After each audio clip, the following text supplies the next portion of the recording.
ये हामिला थी, वो कह रही है कि देखो मुझे बच्चा हो सकता है, पानी छूट रहा है।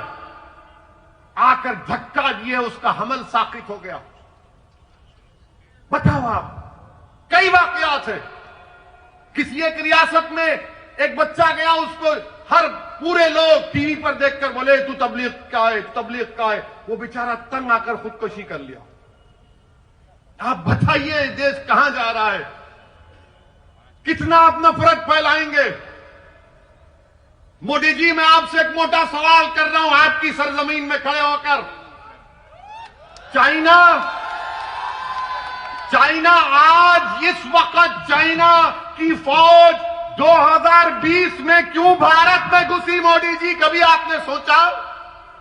क्योंकि चाइना जानता है कि भारत के लोगों में दिल मिले हुए नहीं है। लव जिहाद चल रहा है, कोरोना जिहाद चल रहा है, एक दूसरे पर इल्जाम लगाए जा रहे हैं। सरकार देश की सरहदों की हिफाजत करने की बजाय देश की जनता में नफरत फैला रहे। तो चाइना घुस गया, मौका अच्छा है। इस पर कोई बात नहीं करेगा, कोई नहीं पूछेगा। हद तो यह हो गई कि एक लड़के को मध्य प्रदेश के जेल में उसको सुप्रीम कोर्ट ने बेल दिया। जेलर नहीं छोड़ता उसको। ये मीडिया की रिपोर्ट है, सब्जेक्ट टू करेक्शन।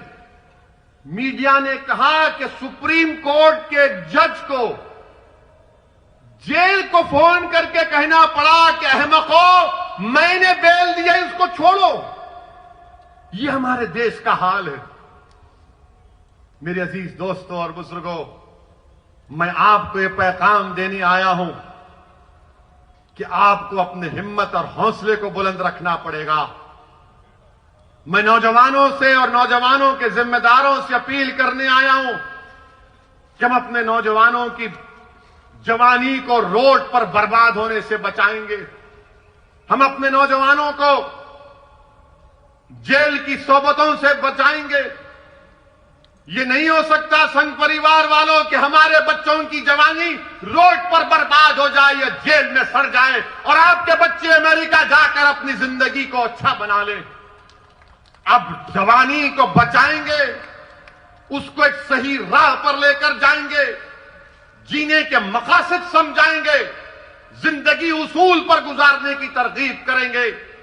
अब ये नहीं हो सकता संघ परिवार के लोगों कि हमारी बच्चियों को तहफ्फुज ना मिले, उनको तालीम ना मिले और किसी और की बच्ची तालीम भी हासिल करे और तहफ्फुज भी मिले। अब हम अपनी बच्चियों को तहफ्फुज भी पहुंचाएंगे, तहफ्फुज भी फराहम करेंगे, उनको तालीम याफ्ता भी बनाएंगे। ये उस वक्त होगा मेरे अजीज दोस्तों और बुजुर्गों, जब आप मुत्तहिद रहेंगे, जब आप मुत्तहिद रहेंगे, अपने के वोट को समझकर इस्तेमाल करेंगे और तभी जाकर आपको कामयाबी मिलेगी। मेरे अजीज दोस्तों और बुजुर्गों, लोग पूछेंगे कि अगर साबिर की क़यादत में छोटू भाई वसावा के साथ मिलकर कामयाबी मिल जाती है तो क्या होगा? मेरे भाई, कामयाबी अगर मिलेगी ना तो कभी पार्लियामेंट को देखना हम दोनों को। 540 के ऐवान में 2 ही दीवाने बैठते हैं, बाकी के सब अक्लमंद हैं। और जब दोनों में से कोई एक खड़ा होता है तो सबके दिलों की धड़कन बढ़ जाती। क्या बोलेगा ये, देखो क्या बोलेगा ये, क्या बोला? मेरे भाई, वो मिजाज पैदा करना है। जब ट्रिपल तलाक का कानून आया तो किसने दस्तूर आईन के हवाले देकर बताया कि कानून खिलाफ है, दस्तूर के खिलाफ है? अब आपने देख लिया ना, दुनिया ने देख लिया कि मैं जब कह रहा था कि शादी एक सिविल मैटर है, उसमें क्रिमिनल कानून नहीं लगाया जा सकता, तो ये नाम निहाद जो लिबरल किस्म के लोग हैं, अरे आप क्यों जुल्म कर रहे हैं मुस्लिम औरतों पर? अरे मेरे भाई, मेरी बहन, मैंने कहा शादी जो है इस्लाम में कॉन्ट्रैक्ट है, जन्म जन्म का साथ नहीं है, कॉन्ट्रैक्ट है।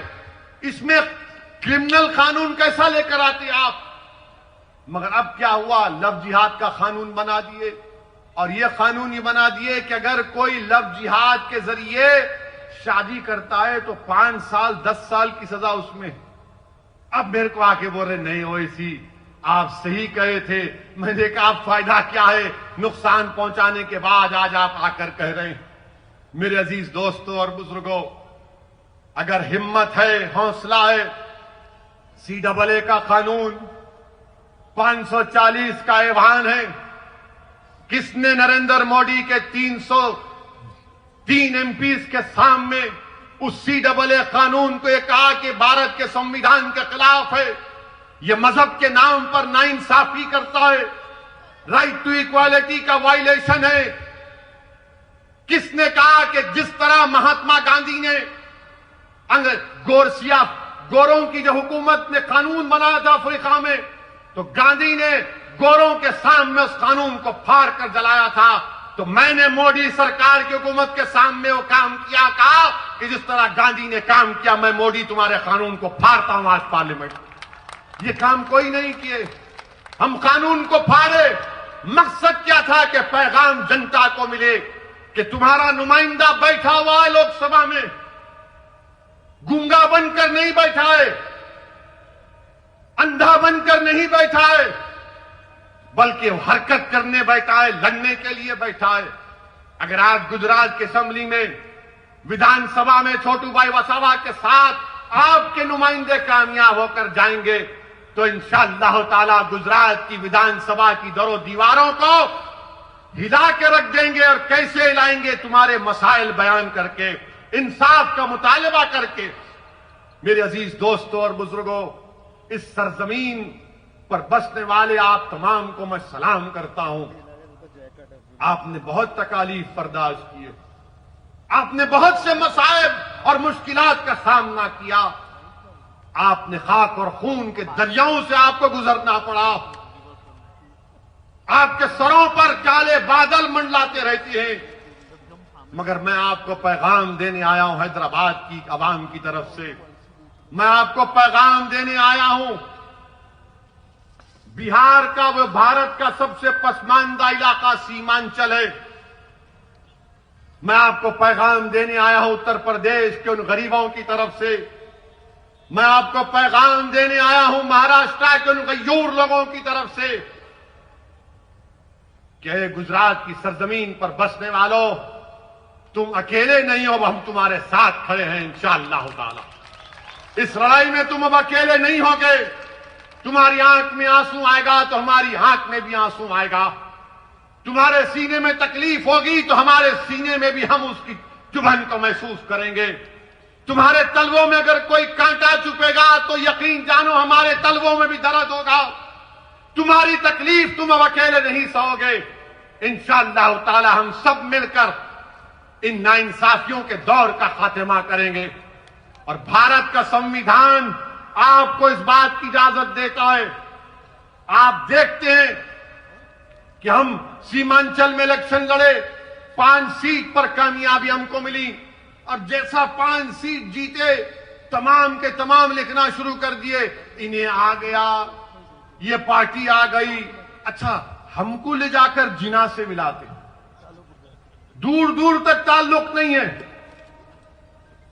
जिना भारत को छोड़ के भाग गए।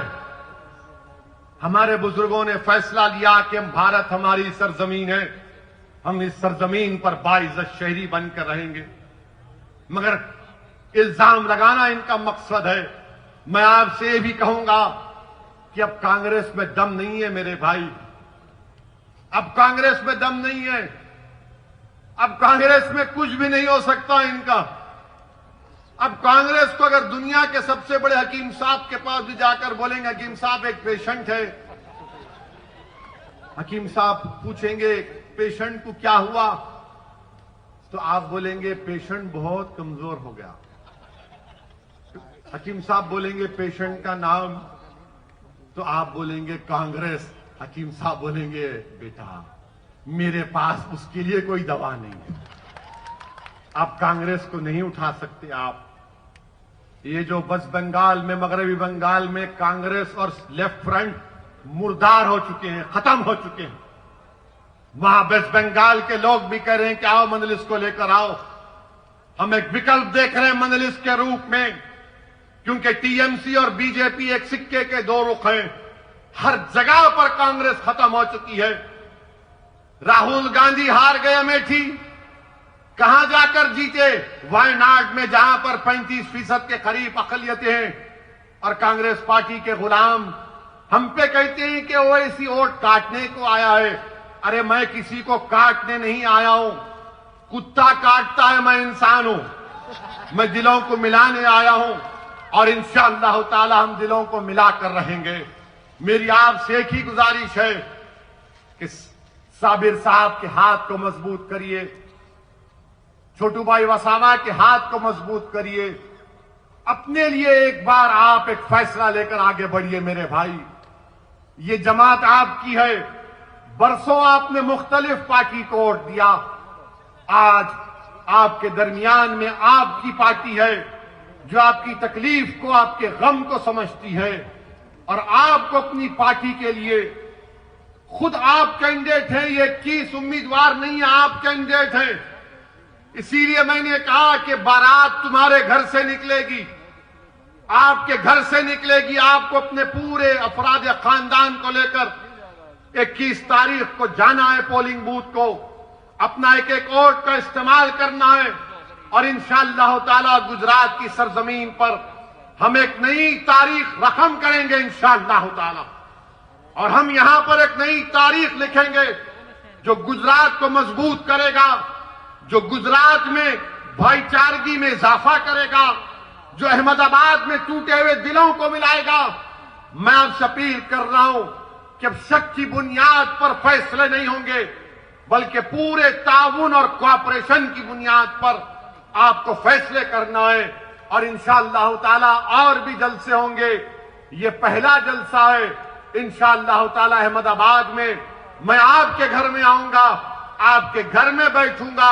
अगर आप चाय पिलाए तो चाय भी पी लूंगा, अगर आप दूध पिलाए तो दूध भी पी लूंगा। अगर आप कुछ भी नहीं करे, सिर्फ मेरे सर पे हाथ रख दो, सिर्फ मुझे हिम्मत दिलाओ और देखो ये दीवाना पूरे मुल्क में फिरेगा, आपकी बात करेगा।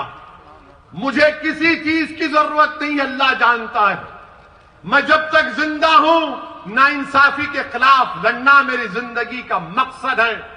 मजलूमों का साथ देना मेरे जिंदगी का नज़्मुल ऐन है। इंसाफ के लिए लड़ना, यही लड़ते लड़ते चला जाऊंगा, क्योंकि अल्लाह मुझे बहुत कुछ दिया है। मगर जब ये नाइंसाफियों को देखता हूं, तकलीफ होती है, तिलमिलाहट महसूस करता हूं, गुस्सा आता है।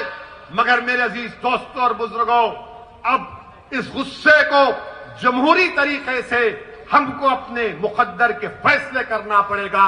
मजलिस का साथ दीजिए, पतंग के निशान पर बटन दबाइए और 21 तारीख के दिन नौजवानों पतंग के लेकर खींच मारते हुए जाना हर चीज को। कोई इंशाअल्लाह ताला आपकी ताकत, आपके जज्बे के खिलाफ कोई सामने नहीं ठहरेगा। शुक्रिया। वाखिर दावाना अल्हम्दुलिल्लाहि रब्बिल आलमीन।